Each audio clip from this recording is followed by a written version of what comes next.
nagusiak 0 bat 2 0 0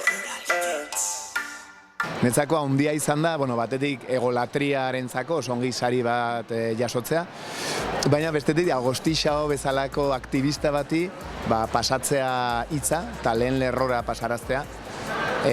Agostixao xuberotarra zen, baina askotan sinatzen zuen xao Nafarroakoa edo bizkaitarraren rola ere hartzen zuen, eta orduan justizia poetikoa errandu zeren ibili ginelarik proiektu aurrera atera nahian, erakunde ezberdinetan, herri zatikatu honetan, eta batean arrotzan nintzela. Nintzela 3 probintzietan bizi, orduan ezin diru laguntzarik jaso.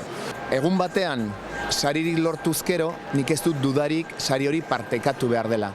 Album komiki bat da, simbiosi bat. Ez da album ilustratu bat, non tekstua baden, eta ondoko horrean marrazki bat. Eta marrazkiria gabe irakurtzen alden. Ez, komiki bat da, komiki batean marrazkilaria da zuzendaria, casting egiten duena, argiztapena, dena, eta nina ez gidoilari hutsa. Horren, saritzen baldin bada albuma, nik uste saria partekatu behar dela. Eta hori da, eta bere momentuan idatzi nuen eskutiz bat prensan, gomendio bat. Formula dezagun hobeki sariketa hori.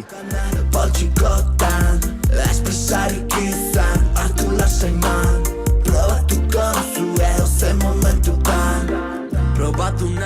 Garralan guk bizitu duguna da, ez? Ikusten da, ibar guztian, inguru guztian, gerra ondorengoa eskilatze izan zen, ze funtsean oroitu behar dugu, ibarraietan gerrarik etzen izan. Etzen izan armatirupun, burrukak, Bizkaian edo Gipuzkoan bezala, ez?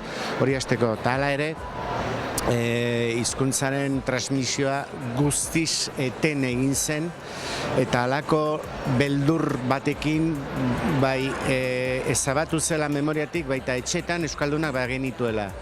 Gu 15, 16, 20 urtetan, inguru hortan, frankismoaren azken urtetan, kontzientzia harturik hasi ginen galderak egiten, eta begiratzen zer gertatu da hemen.